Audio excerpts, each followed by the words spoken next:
اب میرے بھائیوں، شب قدر کے حوالے سے قرآن حکیم کی آیات اور 10 صحیح الاسناد احادیث انشاءاللہ تعالی. میرے بھائیوں، قرآن حکیم میں کم از کم 3 مقامات پر اس رات کا ذکر موجود ہے جس رات کے اندر اللہ تعالیٰ نے قرآن پاک کو نازل فرمایا. وہی رات جو ہے وہ شب قدر بھی ہے، قدر والی رات، لیلۃ القدر. وہی برات چھٹکارے والی رات ہے.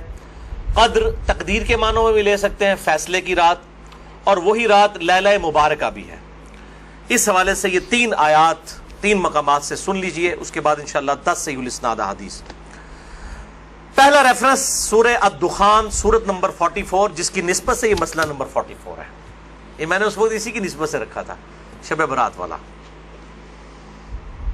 آیت نمبر 1 سے 6 تک. اعوذ باللہ من الشیطان الرجیم، بسم اللہ الرحمن الرحیم. حامیم والکتاب المبین انا انزلناہ فی لیلۃ مبارکۃ انا کنا منذرین فیہا یفرق کل امر حکیم امرا من عندنا انا کنا مرسلین رحمتا من ربک انہ هو السمیع العلیم. حامیم حروف مقطعات ہیں. اس روشن کتاب کی قسم، لوح محفوظ بھی ہو سکتی ہے، قرآن حکیم بھی.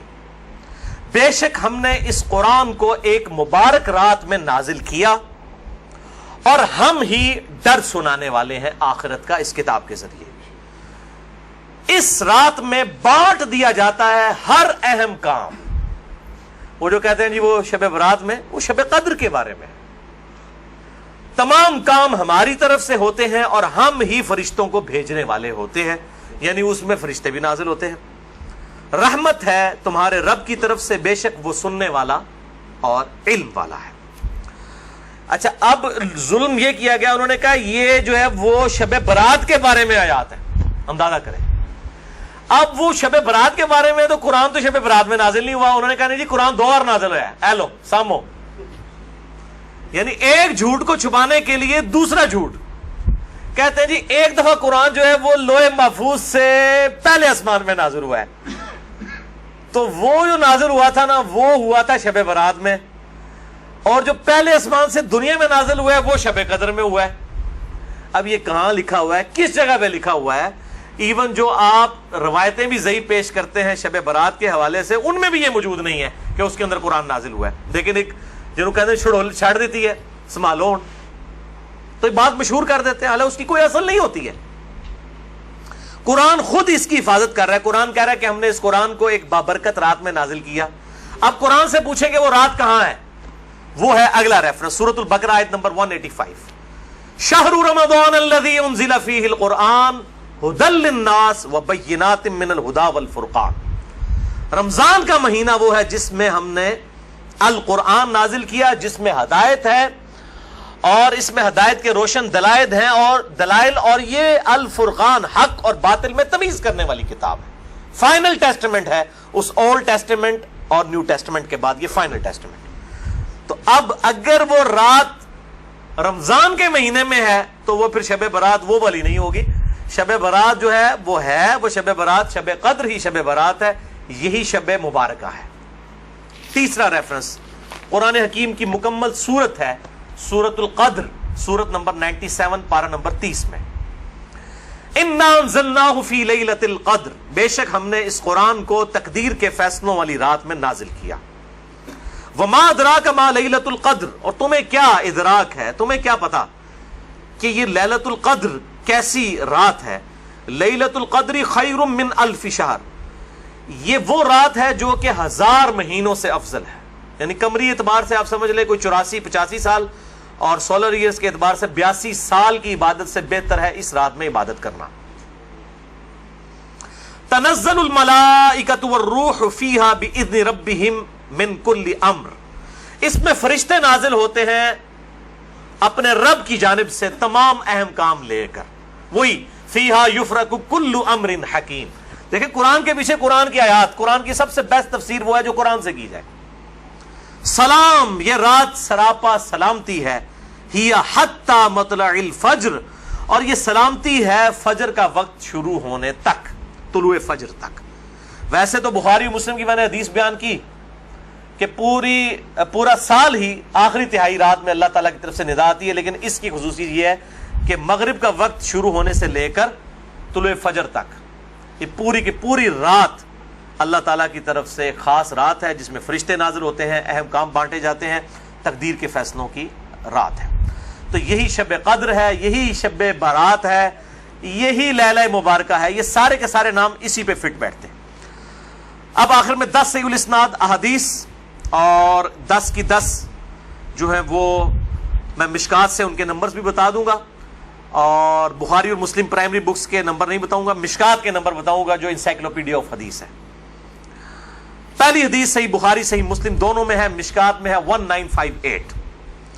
آپ صلی اللہ علیہ وآلہ وسلم نے فرمایا جو شخص ایمان اور احتساب کے ساتھ، احتساب کہہ دیں گے آپ 3 چیزوں کو جوڑ کے، اخلاص، ثواب اور اصلاح نفس، جو ایمان اور احتساب کے ساتھ رمضان کے مہینے کے روزے رکھ لے، اللہ تعالیٰ اس کے سابقہ سارے گناہوں کی مغفرت فرما دے گا۔ اور جو ایمان اور احتساب کے ساتھ رمضان کی راتوں کا قیام کر لے، یعنی تراویح قیام اللیل کر لے، اس کے بھی سابقہ سارے گناہ معاف ہو جائیں گے۔ اور جو ایمان اور احتساب کے ساتھ لیلۃ القدر کا قیام کر لے، اس کے بھی سابقہ سارے گناہ معاف، لیکن لیکن لیکن صرف چھوٹے گناہ، کبیرہ گناہ صرف توبہ سے معاف ہوتے ہیں، چھوٹے گناہ تو آٹومیٹکلی معاف ہو جاتے ہیں نیک اعمال کرنے سے۔ اس کے ثبوت میں وہ حدیث ہے صحیح مسلم کی جو مشکات میں ہے 564۔ آپ صلی اللہ علیہ وآلہ وسلم نے فرمایا اگر کبیرہ گناہوں سے بچا جائے تو 5 نمازیں، ایک نماز سے دوسری نماز تک، ایک جمعے سے دوسرا جمعہ، اور ایک رمضان سے دوسرا رمضان، درمیان کے تمام گناہوں کا کفارہ بن جائیں گے اگر کبیرہ سے بچا جائے۔ تو نماز چھوڑنا خود ہی کبیرہ، ورنہ لوگ کہیں جی ایک رمضان ہی پڑھ لو، دوسرے رمضان خالی پار کیوں؟ صحیح مسلم میں حدیث ہے مشکات میں ہے 569 کہ بندے کے کفر اور اسلام، شرک اور اسلام کے درمیان فرق نماز ہے۔ یہ اتنا کبیرہ گناہ ہے کہ بندے کے کفر اور اسلام کا فرق ہے۔ تو جو کبیرہ گناہ کر رہا ہے نماز والا، اس کا کیسے ایک جمعے سے دوسرا جمعہ کفارہ بن سکتا ہے، یا ایک رمضان سے دوسرا رمضان کفارہ بن سکتے ہیں؟ دوسری حدیث بھی بخاری اور مسلم سے ہے، مشکات میں 2083۔ آپ صلی اللہ علیہ وآلہ وسلم نے فرمایا شب قدر کو رمضان کے آخری عشرے کی تاک راتوں میں تلاش کرو، 21ویں، 23ویں، 25ویں، 27ویں اور 29ویں۔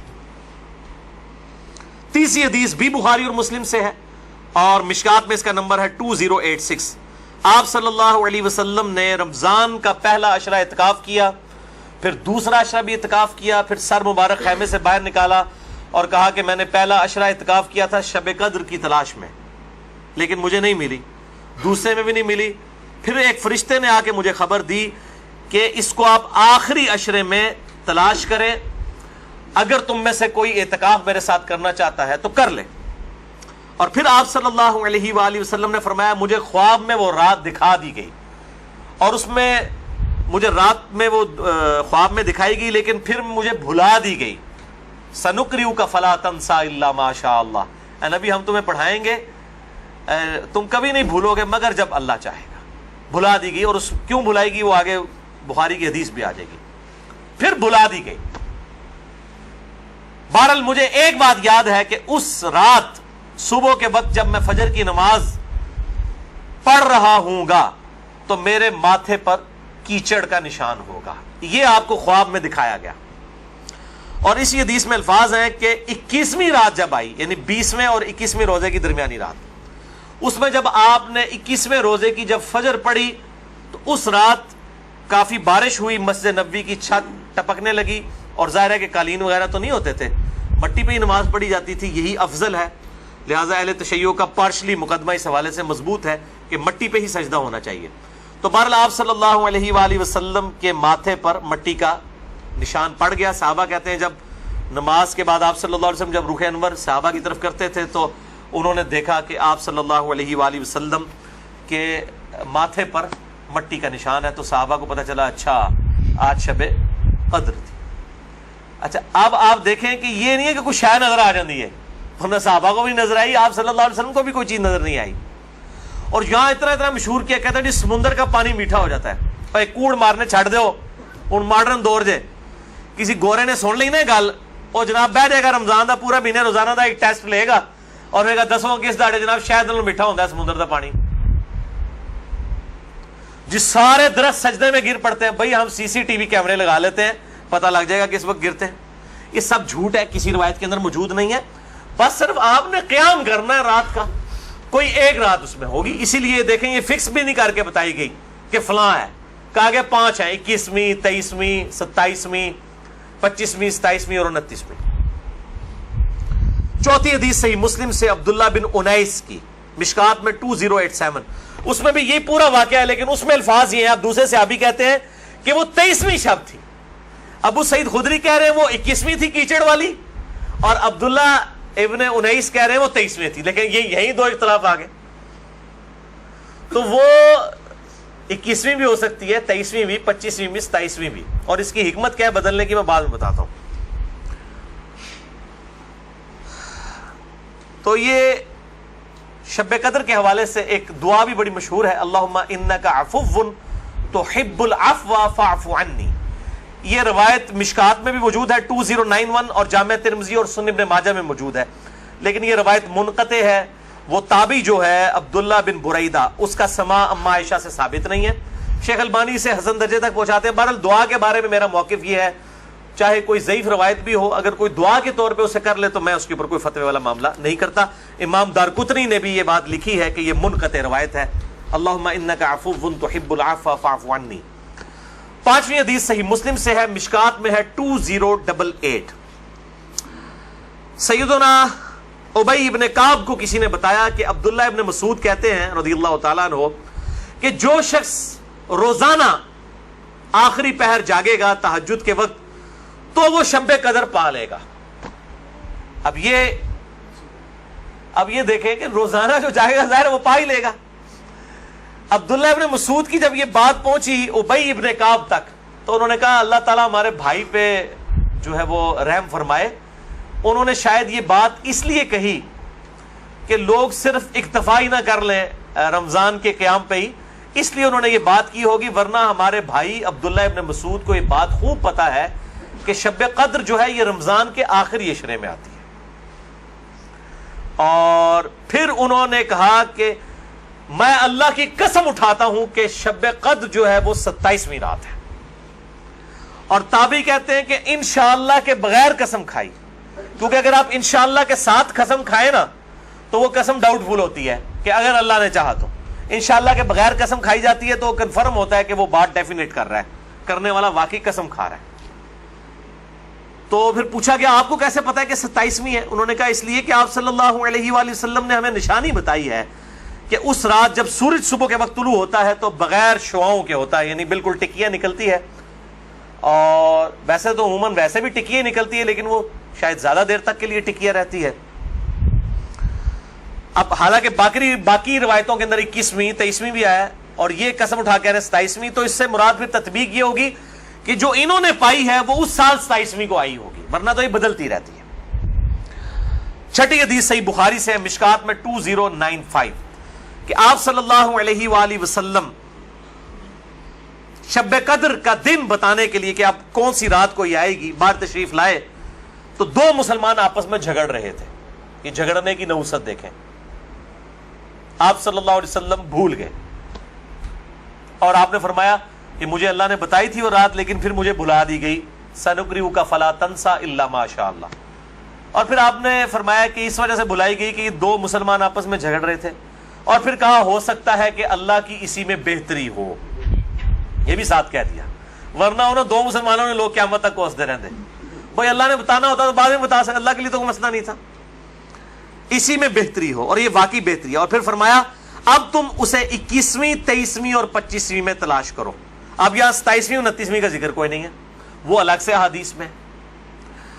تو حکمت یہ ہے بیسیکلی اس کو ڈیفرنٹ کرنے میں تاکہ لوگ یہ پورا عشرہ جو ہے وہ اہتمام کریں. دوسرا لوگ کہتے ہیں جی جس رات میں قرآن نازل ہوا تھا وہ ہوگی تو کوئی ایک ہی رات نا، یا 21ویں ہوگی. یہ تو نہیں ہے کہ 14 اگست اس دفعہ جو ہے 14 اگست کو آئے تو اگلی دفعہ 14 اگست جو ہے وہ 21 اگست کو آ جائے, اس طرح تو نہیں ہوگا. 14 اگست تو 14 اگست کو ہی آئے گا. تو یہ کیا وجہ ہے کہ قرآن جس رات میں نازل ہونا شروع ہوا وہ تو یا 21ویں تھی یا 23ویں تھی یا 25ویں یا 27ویں یا 29ویں, تو اگلے سال بھی وہی ہونی چاہیے. تو یہ دنیاوی اعتبار سے تو یہ بات بالکل ٹھیک ہے. لیکن جب اللہ تعالیٰ نے اس کی سیلیبریشن اس طرح کر دی ہے کہ اس سال میں اس کی سیلیبریشن کروں گا 21ویں کو, اگلے سال 23ویں کو, اس سے اگلے سال 27ویں کو, اس سے اگلے سال پھر شاید 21ویں کو ہو جائے, پھر کبھی 29ویں کو, تاکہ یہ روٹیٹ کرتی رہے, مسلمانوں کا شوق برقرار رہے. اس میں نظر کچھ نہیں آنا ہوتا, بس قیام کرنا ہوتا ہے. اللہ تعالیٰ 82 سال کی عبادت کا ثواب لکھ دے گا. اور اس کا آسان طریقہ میں آپ کو اینڈ پہ 2 حدیثیں بتا دوں گا سست الوجود لوگوں کے لیے انشاءاللہ میرے جیسے. 7ویں حدیث بھی بخاری اور مسلم دونوں میں ہے, مشکات میں 2090. اما عائشہ کہتی ہیں کہ جب رمضان کا آخری عشرہ ہوتا تو آپ صلی اللہ علیہ وسلم عبادت کے لیے کمر بستہ ہو جاتے, خود بھی راتوں کو جاگتے اور اپنے گھر والوں کو بھی جگایا کرتے. اللہ تعالی ہمیں بھی اس سنت پر عمل کرنے کی توفیق عطا فرمائے, آمین. 8ویں حدیث صحیح مسلم سے ہے, مشکات میں 2089. اما عائشہ رضی اللہ تعالیٰ عنہ کہتی ہیں کہ آپ صلی اللہ علیہ وسلم جس قدر رمضان مبارک کے آخری عشرے میں عبادت اور سخاوت والا معاملہ کرتے تھے, پورا سال کبھی ایسا نہیں کرتے تھے, اس آخری عشرے میں خصوصاً. 9ویں حدیث تو ہے ہی بالخصوص پرٹیکولرلی اعتکاف کے حوالے سے, اور اعتکاف بھی بیسیکلی شب قدر کی تلاش کے لیے ہوتا ہے. کم از کم 10 دن مسجد میں ٹکا تو رہے گا نا, چلو ستے ہی لب گئی مسجد ہی تو مل جائے گی نا انہوں شب قدر, اور کوئی نہیں تو لوگ فجر اور عشاء کی نماز ہی جماعت سے پڑھا دیں گے.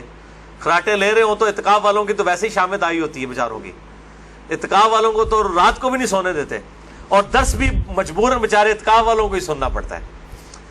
تو بخاری اور مسلم میں حدیث ہے, مشکات میں 2097. اما عائشہ رضی اللہ تعالیٰ عنہ کہتی ہیں کہ آپ صلی اللہ علیہ وسلم رمضان کے آخری عشرے کا اعتکاف فرمایا کرتے تھے یہاں تک کہ آپ کی وفات ہو گئی. ہر سال اعتکاف کرتے تھے آپ صلی اللہ علیہ وآلہ وسلم. یہ سنت موقدہ کفایہ ہے, چند لوگ کر لیں تو باقیوں کی طرف سے ادا ہو جائے گی. اور پھر آپ صلی اللہ علیہ وسلم کی وفات کے بعد آپ کی بیویاں بھی مسجد نبوی میں اعتکاف کیا کرتی تھی. لیکن اسی کانٹیکسٹ میں بخاری مسلم میں حدیث ہے, ایک دفعہ آپ صلی اللہ علیہ وآلہ وسلم نے جو ہے وہ مسجد نبوی میں اعتکاف کے لیے خیمہ لگایا. کسی ایک بیوی نے آ کے خیمہ لگایا, پھر دوسری نے بھی وہ سوکن والا سلسلہ کرتے کرتے کئی خیمے لگے. آپ نے ساروں کے کھڑوا کے اپنا بھی کھڑوا دیا. اس سال آپ نے اعتکاف ہی نہیں کیا. پھر آپ نے اگلے سال صحیح بخاری میں آتا ہے 20 دن کا اعتکاف کیا, اور وہ آپ کا آخری سال تھا. تو آپ نے اعتکاف ہی نہیں کیا کہ یہ یعنی اللہ کی رضا کی خاطر اعتکاف کیا جائے, نہ کہ میری وجہ سے کہ میرے ساتھ ایک بیوی اعتکاف بیٹھی ہے پھر دوسری بھی, سب کے خیمے. اس سے یہ بات پتہ چلی کہ مسجد نبوی میں اعتکاف عورتیں کیا کرتی تھی, اور مسجد میں اعتکاف آج بھی مسجد نبوی میں اور بیت اللہ شریف میں اعتکاف ہوتا ہے. بل اس حوالے سے میرا موقف تھوڑا اب لینیٹ ہو چکا ہے.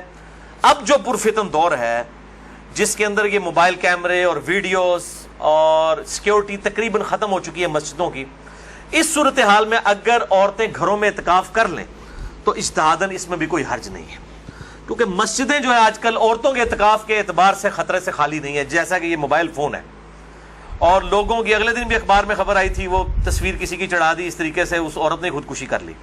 اس قسم کے واقعات ہوتے ہیں. لہٰذا اس میں میرے خیال ہے حدیث جو سختی کرتے ہیں وہ نہیں کرنی چاہیے. حنفیوں کا موقف مجھے مضبوط لگتا ہے, خصوصاً اس دور کے اعتبار سے. میں حرام نہیں کہہ رہا, مسجد میں بیٹھنا بہتر ہے, مسجد نبوی شریف میں جہاں پہ سیکیورٹی ہے بیٹھے, لیکن ہمارے ملک کے اندر میں نہیں سمجھتا کہ سوائے چند ایک جگہوں کے اس طرح کی سیکیورٹی اویلیبل ہو. جہاں پہ ہو ضرور کریں, لیکن عورت نفلی روزہ اور اعتکاف اپنے خاوند کی مرضی کے بغیر نہیں کر سکتی, ذرا یہ ذہن میں رکھیے گا.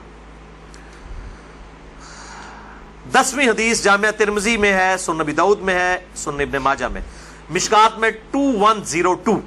انس ابن مالک کا بیان ہے کہ آپ صلی اللہ علیہ وسلم رمضان کے آخری 10 دن میں اعتکاف فرمایا کرتے تھے, لیکن ایک سال نہ کر سکے تو اگلے سال 20 دن کا اعتکاف فرمایا. وہ ایک سال وہ بیویوں کی وجہ سے ہی نہیں کیا. اور صحیح بخاری میں 2099 نمبر حدیث ہے کہ جس سال آپ کی وفات ہوئی یہ 20 دن والا اعتکاف آپ صلی اللہ علیہ وآلہ وسلم نے اس سال کیا تھا جس سال آپ کی وفات ہوئی. اور اس بخاری کی حدیث میں الفاظ ہیں کہ اس سال پھر جبرائیل علیہ السلام کے ساتھ 2 دفعہ دورہ قرآن کیا. اور بخاری مسلم میں آتا ہے نا جو سیدہ فاطمہ کے کان میں ایک بات کہی تھی کہ اس سال میرے ساتھ 2 دفعہ دورہ کیا جبریل نے، مجھے لگتا ہے کہ میری موت کا وقت قریب آ چکا ہے، تو وہ رو پڑی، اور پھر ایک اور بات کہی کہ تم جنتی عورتوں کی سردار ہو، تو وہ مسکرا پڑی۔ تو آپ صلی اللہ علیہ وآلہ وسلم کے ساتھ اس آخری اعتکاف میں 2 دفعہ دورہ قرآن حضرت جبرائیل نے کیا، الحمدللہ۔ یہ تلک عشرۃ کاملہ 10 پوری ہوئیں۔ اب آخری 2 حدیثیں شارٹ کٹ گفٹ کے طور پر شب قدر کا آسان قیام پانے کے لیے۔ پہلی حدیث صحیح مسلم سے ہے 1491 اور مشکات میں بھی ہے 630۔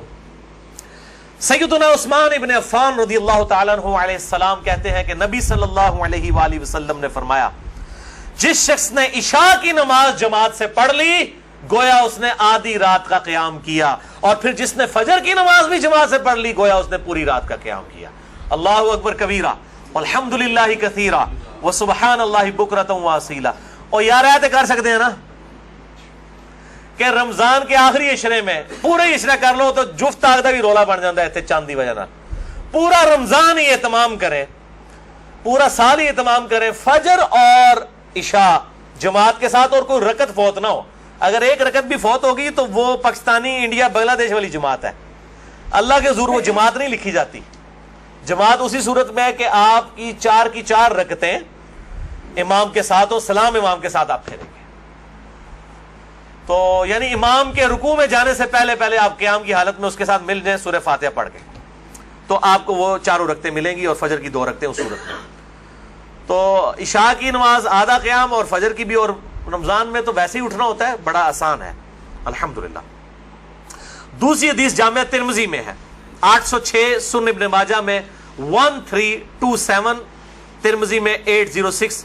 یہ واحد حدیث ہے آج کے پورے لیکچر میں جو مشکات میں موجود نہیں ہے، میں نے ترمذی اور ابن ماجہ کا نمبر بتا دیا۔ ابو ذر غفاری رضی اللہ تعالیٰ عنہ کہتے ہیں کہ نبی صلی اللہ علیہ وسلم نے فرمایا، جو شخص امام کے ساتھ قیام اللیل کر لے رمضان میں یہاں تک کہ امام سلام پھیر کر فارغ ہو جائے، یعنی تراویح پڑھانے کے بعد، تو اسے پوری رات کے قیام کا ثواب ملے گا۔ اگر کوئی اکیلا تراویح پڑھتا ہے اس کے لیے فضیلت نہیں ہے یہ، جو امام کے ساتھ تراویح پڑھ لینا عشاء کے ساتھ ہی، اس کو پوری رات کے قیام کا ثواب ملے گا۔ اچھا، یہ جماعت کی جہاں پہ باتیں ہو رہی ہیں یہاں پہ عورتوں کو استثناء حاصل ہے، عورتوں کے لیے واجب نہیں ہے کہ مسجد میں جائیں، چلی جائیں، اگر کر سکتی ہیں تمام ضرور کریں، ان کو گھر میں بھی اللہ تعالیٰ انشاءاللہ تعالیٰ اس حوالے سے ثواب عطا فرما دے گا۔ خصوصاً عورتیں پوچھ رہتی ہیں جی ہم کہاں سے یہ جماعت، ہم یہ آسان طریقہ، تو عورتوں کے لیے پھر اس حوالے سے آسانی ہوگی انشاءاللہ تعالیٰ۔ تو قیام اللیل اور تراویح کے حوالے سے مسئلہ نمبر میرا 20 ہے، وطر کے حوالے سے مسئلہ نمبر 130 ہے، اور آج انشاءاللہ یہ نیو 44 شب قدر شب برات کے حوالے سے ریکارڈڈ ہو گیا اللہ کے فضل سے۔ رمضان کا آلریڈی 53 ہے، لیکن میں انشاءاللہ اگلے 2 ہفتوں میں اسے 2 نشستوں میں ریوائز کر کے ریکارڈ کروا رہا ہوں انشاءاللہ ڈیٹیل کے ساتھ، 53A اور 53B مسئلہ کے عنوان سے انشاءاللہ تعالی۔ اور ان طاق راتوں میں صلاۃ التسبیح کا بھی اہتمام کریں۔ ڈیٹیل کے لیے مسئلہ نمبر ہے 91 میرا صلاۃ التسبیح کے اوپر، اب وہ آپ ضرور دیکھیں، کیونکہ صلاۃ التسبیح بہت بڑی عبادت ہے، تو قیام کرنا ہی ہے۔ اعتکاف والے لوگ ویسے ہی گپے مارتے رہیں اور جناب وہ فیس بک پہ بیٹھے رہیں، اس سے بہتر ہے کہ کم از کم ہر طاق رات میں صلاۃ التسبیح کا اہتمام کریں، جماعت کے ساتھ نہیں، انڈیویجول لیول کے اوپر۔ نفلی نماز جو ہے وہ جماعت کے ساتھ، اگر بغیر دعوت کے کبھی کبھار ہو جائے وہ الگ بات ہے، وہ ثابت ہے، بخاری مسلم سے ثابت ہے، لیکن یہ جس طریقے سے اشتہار بازی کی ہوتی ہے کہ فلاں مسجد میں صلاۃ التسبیح کی جماعت اتنے بجے ادا کی جائے گی، یہ چیز ٹھیک نہیں ہے۔ اگر بغیر اعلانیہ ہو، اعتکاف والے بیٹھے ہیں، اچانک ایک بندہ آگے ہوتا ہے، پیچھے لوگ نیت کر لیتے ہیں، اس کا جواز بخاری مسلم سے موجود ہے۔ میں نے اس کے اوپر جو ہے وہ اپنی جو کوسچن آنسر سیشن تھے، مسئلہ نمبر 110 ABCDEFGH، اس کے اندر میں نے یہ بیان بھی کیا ہے الحمدللہ۔ اللہ تعالیٰ سے دعا ہے جو حق بات میں نے کہی اللہ تعالیٰ ہمارے دلوں میں راسخ فرمائے، اگر جذبات میں میرے منہ سے کوئی غلط بات نکل گئی تو اللہ تعالیٰ ہمارے دلوں سے معاف کر دے، ہمیں کتاب و سنت کی تعلیمات پر عمل کر کے دوسرے بھائیوں تک پہنچانے کی توفیق عطا فرمائے۔ سبحانک اللہم و بحمدک، اشہد ان لا الہ الا انت، استغفرک و اتوب الیک، وما علینا الا البلاغ المبین۔ جزاکم اللہ خیرا۔